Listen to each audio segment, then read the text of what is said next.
Hello children, how are you? I am your science teacher Harshvardhan Halge, and in this video we are going to see our lesson number 5 of class 7th, acids, bases and salt, part 2. So in the part first we have seen what is meant by acids and bases. What is meant by acids? The substance that sour in taste are acids and they are acidic in nature. What is meant by base? When we substance are bitter in taste and feel soapy on touching them are known as bases, and these substances are basic in nature. So we have already seen table 5.1. Now this also we have seen what are the name of acids and where they found. And in the first we have seen the natural indicators around us. In that firstly we have seen litmus, a natural dye, and litmus is obtained from this lichen. Two types of litmus are there. One is red litmus paper and second one is blue litmus paper. These litmus paper are used for testing whether the substance is acidic or basic. So activity 5.1 we have also seen. This is we are going to start today in part 2.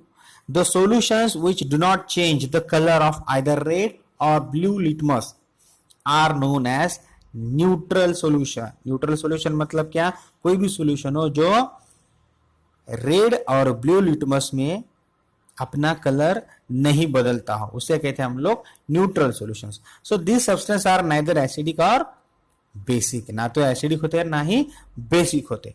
चलो आगे बढ़ते हैं. आज हम लेंगे turmeric is another indicator. Turmeric means हल्दी. हल्दी भी एक नेचुरल इंडिकेटर है.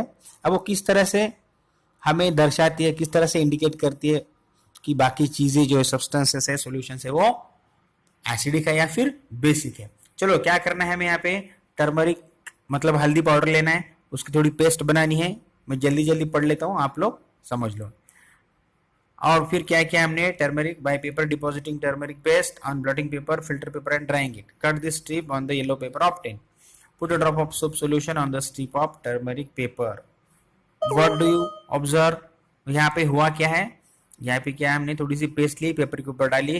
पेपर को हमने क्या किया, कट किया. पेपर को अलग अलग स्ट्रिप में छोटे छोटे हिस्से में कट कर दिया. और बाद में हमने सोप सॉल्यूशन लिया. सोप मतलब साबुन का थोड़ा सा पानी बनाया और उस पानी में टर्मरिक की जो पेपर है जो हमने बनाए थे छोटे छोटे उसमें डुबाया. क्या हमें उसमें दिखा, क्या इफेक्ट हुआ, क्या ऑब्जर्व हुआ, चलो देखेंगे. उससे पहले अगर हमें लाइम वाटर बनाना है, लाइम वाटर वो कैसे बनाने है. चूना पता है आपको सबको. चूना लेना है, थोड़ा सा उसमें पानी डालना है और पानी डालने के बाद उसको थोड़ा सा स्टीर करना है, घुमाना है. और जो पानी बचता है थोड़ी देर वैसा रखने के बाद धीरे धीरे ऊपर वाला पानी हम लोग लेंगे. सेडिमेंटेशन प्रोसेस जैसे हमने डिकंटेशन प्रोसेस की थी पहले वैसे. और वो पानी हम लोग as a lime water use कर सकते हैं. चलो अब यहाँ पर टेबल 5 पॉइंट दिया है. यहाँ पर करना क्या है, सॉल्यूशन को टेस्ट करना है. कौन से सॉल्यूशन हमें टेस्ट करने हैं यहाँ पर, जो मैंने पिछले वीडियो में बताया था. जैसे tap water, detergent solution, aerated drink, soap solution, shampoo, common salt, sugar solution, vinegar, baking soda, milk of magnesia, washing soda, lime water. इतनों को हमको यहाँ पर टेस्ट करना है. इनका इफेक्ट क्या होता है लिटमस पेपर के ऊपर, रेड के ऊपर और ब्लू लिटमस पेपर के ऊपर क्या इफेक्ट होता है और हमें लास्ट में क्या रिजल्ट देखने को मिलता है वो हम लोग देखेंगे. चलो अभी तो स्कूल बंद है, लॉकडाउन चल रहा है, तो क्या इफेक्ट होगा आपको क्लास में तो पढ़ाने वाला हूं मैं, लेकिन यहाँ पर बता देता हूँ कि टैप वाटर यहाँ पर पहले लेंगे. आप लोग लिख भी सकते हो वीडियो को पॉज करके. यहाँ पर टैप वाटर, इसमें क्या होगा, रेड लिटमस पेपर का कोई भी रिएक्शन नहीं होगा, नो चेंजेस. और ब्लू लिटमस पेपर का भी नो चेंजेस. इसका मतलब ये क्या है, टैप वाटर मतलब नल से जो पानी आता है वो क्या, न्यूट्रल इन नेचर. सेकंड हम लोग इसमें ले लेंगे detergent solution, aerated water. Detergent solution क्या होगा, चेंजेस टू ब्लू लिटमस किसी तरह का चेंज नहीं होगा, ये बेसिक इन नेचर. और यहाँ पे 3 नंबर में डालेंगे हम लोग एरेटेड ड्रिंक. एरेटेड ड्रिंक मतलब जो भी कोल्ड ड्रिंक्स हम पी लेते हैं ना वो. अब यहाँ पे रेड लिटमस में कोई भी किसी तरह का चेंज नहीं होगा, लेकिन जो ब्लू लिटमस है वो रेड में बदल जाएगा, और इसलिए ये एसिडिक इन नेचर है। तो इस तरह से हम लोग इस टेबल को भर सकते हैं। अब जैसे मैंने पहले बताया, यहाँ पे आप लोग आपके यहाँ पर जो दिया है, आप आपके मम्मी के लिए एक मस्त से ग्रीटिंग कार्ड भी बना सकते हो इसकी मदद से। कैसे? बहुत आसान है। आपको ऐसे पेपर पे टर्मरिक की पेस्ट बननी है, उसके ऊपर लगानी है, सूखने के बाद सोप सॉल्यूशन साबुन का पानी लेके इस तरह से अलग अलग तरह के डिजाइन आप लोग यहाँ पर निकाल सकते हो, और ये मम्मी को आप लोग दे सकते हो। मतलब होगा क्या, ऑटोमेटिक जो हल्दी के ऊपर हमने साबुन का पानी लगा दिया, तो वो हल्दी क्या होगी, as a natural indicator work करेगी, काम करेगी, और जो आपने सोप सॉल्यूशन लिया है उसका कलर तो एक्चुअली अलग है, लेकिन यहां पर रेड कलर उसका हो जाएगा। चलो यहां पर हम देखेंगे next indicator, China rose. China rose, China rose एक फ्लावर है, उसको हम लोग हिंदी में गुड़हल कहते हैं, और लोकल लैंग्वेज में या फिर हम लोग उसको घंटी का फूल भी कहते हैं। अब देखो चाइना रोज के बारे में हम लोग क्या कह सकते हैं, collect some China rose petals and place them in a beaker. Okay, beaker में लेने के बाद हमको क्या करना है, देखो हाँ यहाँ पर बूझो को क्या लगा, now I understand what turmeric stain on my white shirt is turn to red when it is wash with soap, it is because the soap solution is basic. आप बूझो को पता चला कि जब उसका शर्ट, उसके शर्ट के ऊपर लाल धब्बे क्यों आए थे, क्योंकि जब उसके शर्ट के ऊपर हल्दी गिरी थी, और जब उसका शर्ट मम्मी ने धुलवाया तो हल्दी की जो धब्बे है उसको साबुन का पानी लगते ही हल्दी ने अपना काम कर दिया एज ए नेचुरल इंडिकेटर। तो सोप साबुन का जो पानी होता है वो बेसिक इन नेचर होता है, इसलिए जो हल्दी है वो, हल्दी के जो धब्बे है वो धोने के बाद उसका शर्ट लाल पड़ गया। चलो यहाँ पर छोटे छोटे टेस्ट ट्यूब है, एक इसमें एसिड है, दूसरे में इंडिकेटर, और तीसरे में बेस।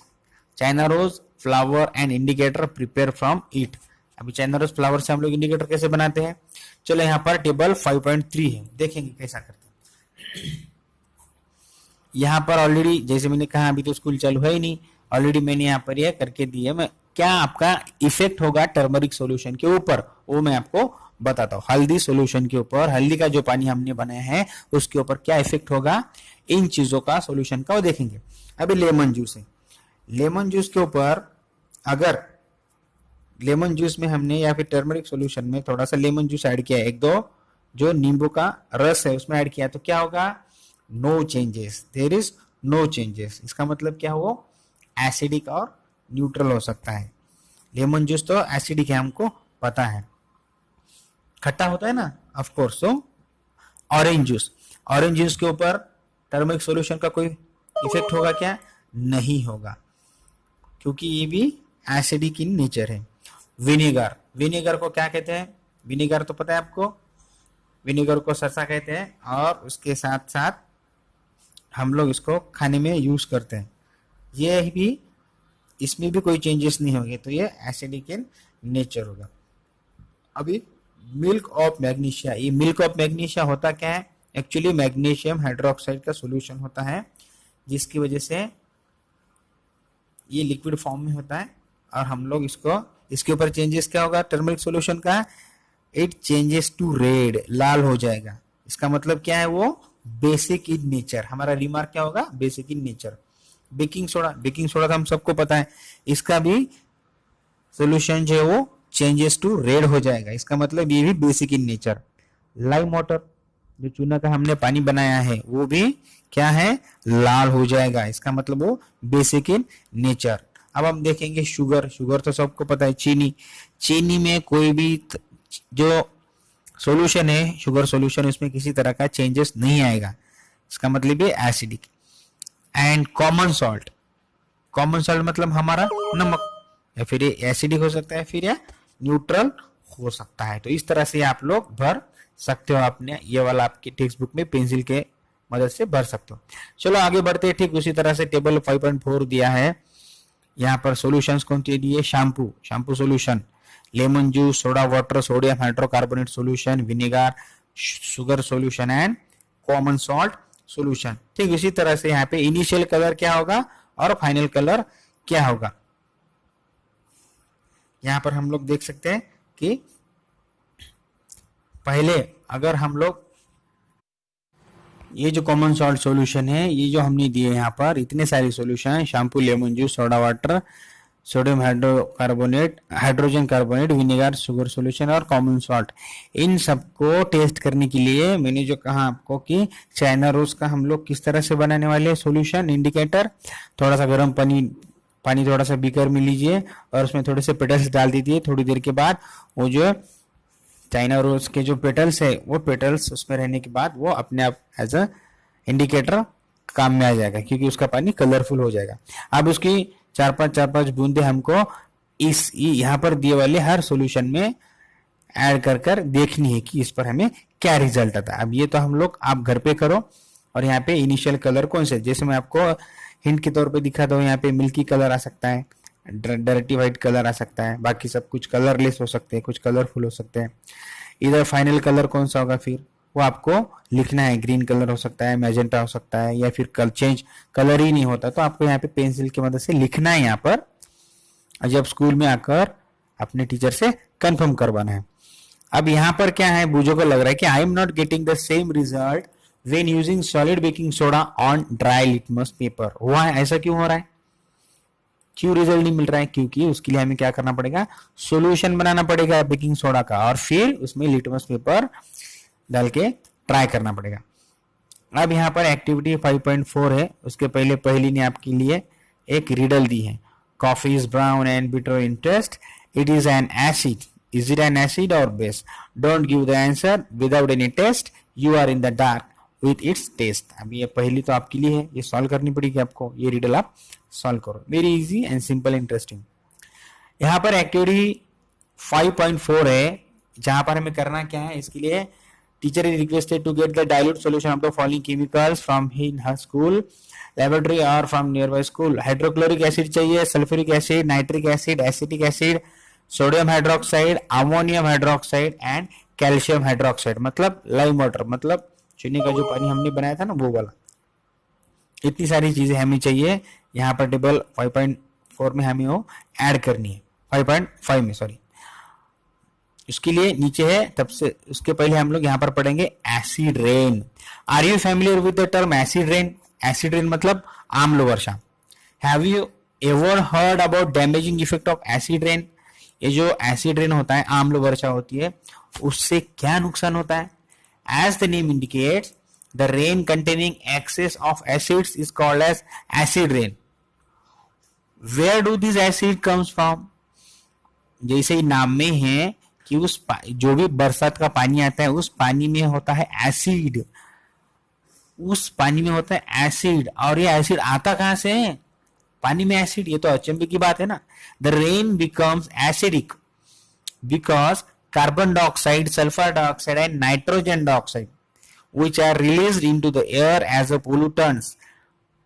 ये जो प्रदूषक होते हैं, ये जो पोल्यूटेंट्स होते हैं, वो nitrogen dioxide, sulphur dioxide and carbon dioxide, वो पानी में मिल जाते हैं, घुल जाते हैं, और उससे बनता है carbonic acid, sulphuric acid and nitric acid, ये बनते हैं, और फिर बनती है acid rain. And acid rain cause damage to the building, historical monuments, plants and animals. इसका अगर हमें रिजल्ट देखना है तो हमारा जो ताजमहल है, ताजमहल के ऊपर भी एसिड रेन की वजह से उसका जो कलर है थोड़ा सा डैमेज हुआ है, क्योंकि वो मार्बल का बना हुआ है ना, इसलिए थोड़ा डैमेज हुआ है। यहाँ पर कुछ क्वेश्चन है, क्वेश्चन क्या है, मतलब हमें सावधानी क्या बरतनी है? Great care should be taken while handling laboratory acids and bases because they are corrosive in nature, it's very harmful, they are very irritating for our skin। ज्वलनशील होते हैं, कोरोसिव होते हैं, कभी भी हमें वो नुकसान पहुंचाते हैं, मतलब बिना आपके टीचर के परमिशन के बिना आप लोग उसको डायरेक्ट टच नहीं करेंगे, ना ही उसको स्मेल करने की कोशिश करेंगे। अब आगे बढ़ते हैं न्यूट्रलाइजेशन रिएक्शन की ओर। So what is meant by neutralization reaction? We have learned that acid turns blue litmus red and base turn red litmus to blue। क्या सीखा हमने कि अगर कोई सब्सटेंस या सॉल्यूशन एसिड है तो ब्लू लिटमस रेड होता है, अगर बेस है तो रेड लिटमस पेपर ब्लू होता है कि नहीं। अब हम देखेंगे, we are going to use an indicator you have not use so far. कौन सा इंडिकेटर देखेंगे हम लोग, जिसका नाम है फिनोल्फ्थेलिन। अब तक तो आपने नाम भी नहीं सुना होगा as a 7th standard student, शायद 6-7 में प्लांट के लेसन में सीखा होगा, सुना होगा ये नाम फिनोल्फ्थेलिन। फिनोल्फ्थेलिन ये क्या है, इंडिकेटर है। उसके लिए हमें एक्टिविटी 5.5 करनी पड़ेगी। क्या है इसमें, ऐसे दो हमें टेस्ट ट्यूब लेना है। Fill 1/4 of test tube with dilute hydrochloric acid, note down its colour. देखो यहां तक आधे से थोड़ा 1/4 यहां तक हमें क्या करना है, dilute hydrochloric acid, dilute HCl acid हमें उसमें डालना है और उसका कलर क्या है पहले से ही लिख के रखना है। फिर note down the colour of phenolphthalein, phenolphthalein का कलर क्या है वो भी नोट डाउन करके रखना है। Add 2-3 drops of the indicator to the acid, इस एसिड में हमें ये फिनोल्फ्थेलिन की 2-3 बूंदे डालना है, बाद में उसको शेक करना है उस ट्यूब को। Do you observe any changes in the colour of acid, आपको किसी तरह का चेंजेस दिखता है क्या, हाँ तो हाँ कहेंगे, ना तो नहीं। वेट करो, चलो। Add to the acid solutions a drop of sodium hydroxide solution by dropper, dropper की मदद से हमें फिर इसमें क्या करना है, सोडियम हाइड्रोक्साइड सॉल्यूशन डालना है। अभी क्या होगा यहाँ पर, स्टीयर द ट्यूब जेंटली, उस ट्यूब को हिलाना है हमें, टेस्ट ट्यूब को। There is any changes in the colour of the solution, continue adding the sodium hydroxide solution drop by drop, एक एक बूंद आपको सोडियम हाइड्रोक्साइड की उस टेस्ट ट्यूब में डालनी है और उसको हिलाते रहना है जब तक कि पिंक कलर दिखाई नहीं देता। फेंट पिंक कलर हमको जब तक दिखाई नहीं देता तब तक उसको सोडियम हाइड्रोक्साइड की बूंदे एक एक करके हमें डालनी है। Now add 1 more drop of dilute hydrochloric acid, फिर से हमें डाइल्यूट हाइड्रोक्लोरिक एसिड की 1-2 बूंदे उसमें डालनी है। फिर हमें क्या दिखाई देगा, तो सोल्यूशन अगेन बिकम कलरलेस, फिर उसमें एसिड डालने के बाद फिर वो सोल्यूशन फिर से कलरलेस हो गया। Again add 1 drop of sodium hydroxide solution, फिर उसमें हमें सोडियम हाइड्रोक्साइड की 1 बूंद डालनी है। There is any change in colour, फिर हमको वहां पे पिंक कलर दिखाई देगा। अब इससे क्या पता चल रहा है हमें, इट इज इविडेंट, ये हमारा सबूत है कि that when the solution is basic phenolphthalein gives a pink colour. कोई सॉल्यूशन अगर बेसिक इन नेचर है, बेस है, तो जब हम उसमें फिनोल्फ्थेलिन इंडिकेटर डालते हैं तो उसका कलर कौन सा हो जाता है, पिंक हो जाता है। On the other hand when the solution is acidic it remains colourless. जैसे हमने पहले इसमें एसिड लिया था हाइड्रोक्लोरिक एसिड, जब उसमें हमने फिनोल्फ्थेलिन डाला तो वो एज इट इज ही रहा है, लेकिन कोई बेसिक सॉल्यूशन है तो या फिर उसमें बेसिक सॉल्यूशन हम ऐड करते हैं तो उसका कलर क्या हो जाता है, पिंक हो जाता है। यहाँ पर न्यूट्रलाइजेशन की प्रोसेस दी है जो अभी मैंने आपको एक्सप्लेन करके दिया, वो इसी डायग्राम में है। चलो आगे बढ़ते हैं। When an acidic solution is mixed with a basic solution both the solutions neutralize the effect of each other. When an acidic and basic solution are mixed in suitable amount, both the acidic nature of the acid and the basic nature of base are destroyed. मतलब जब acidic solution और basic solution एक दूसरे में mix हो जाते हैं, वो दोनों एक दूसरे को न्यूट्रलाइज करते हैं। जैसे घर में बहुत सिंपल बात है ना, कोई चीज बहुत तीखी हो गई तो मम्मी क्या कर देती है, उसमें थोड़ा सा पानी डाल के, या फिर कोई बहुत ज्यादा मीठी चाय बहुत ज्यादा मीठी हो गई तो उसमें दूध डाल के हम लोग उस चाय को थोड़ी सी फीकी बनाने की कोशिश करते हैं। ठीक उसी तरह से अगर कोई सॉल्यूशन बहुत ज्यादा एसिडिक है तो उसमें बेसिक सॉल्यूशन ऐड करके हम लोग उन दोनों के इफेक्ट को न्यूट्रलाइज करते हैं। The resulting solution is neither acidic nor basic.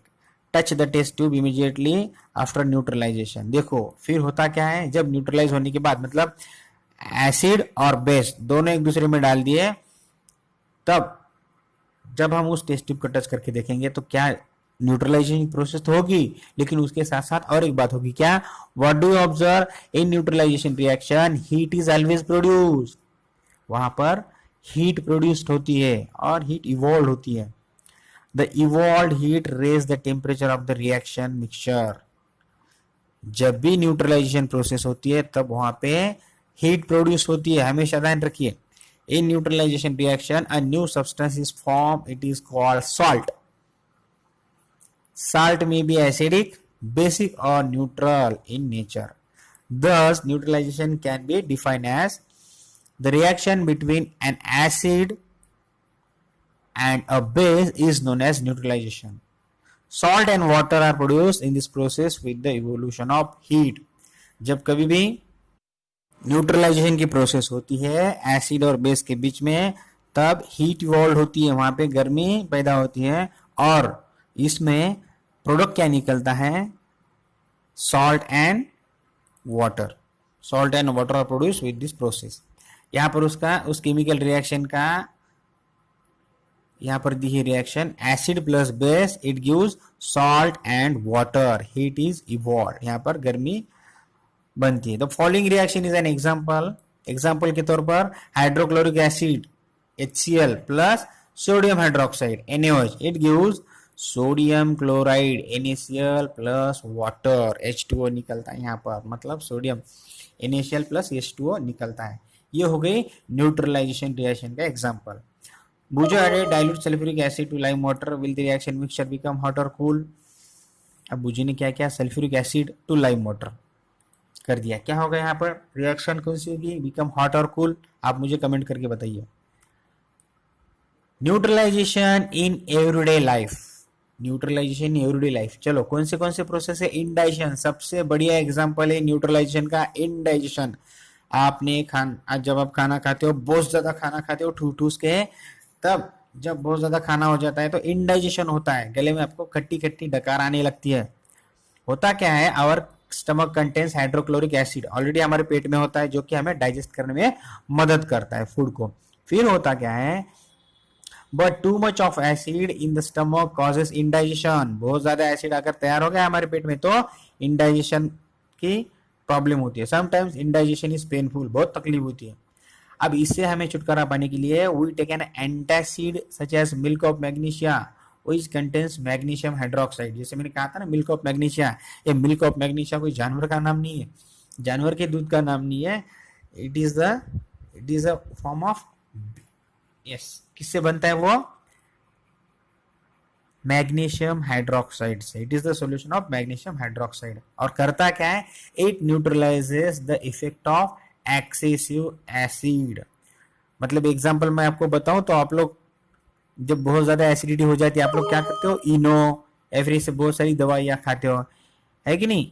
इससे क्या होता है कि आपकी पेट में जो एसिड बढ़ जाता है, उसका जो परसेंटेज है वो कम हो जाता है, वो न्यूट्रलाइज हो जाता है एसिड.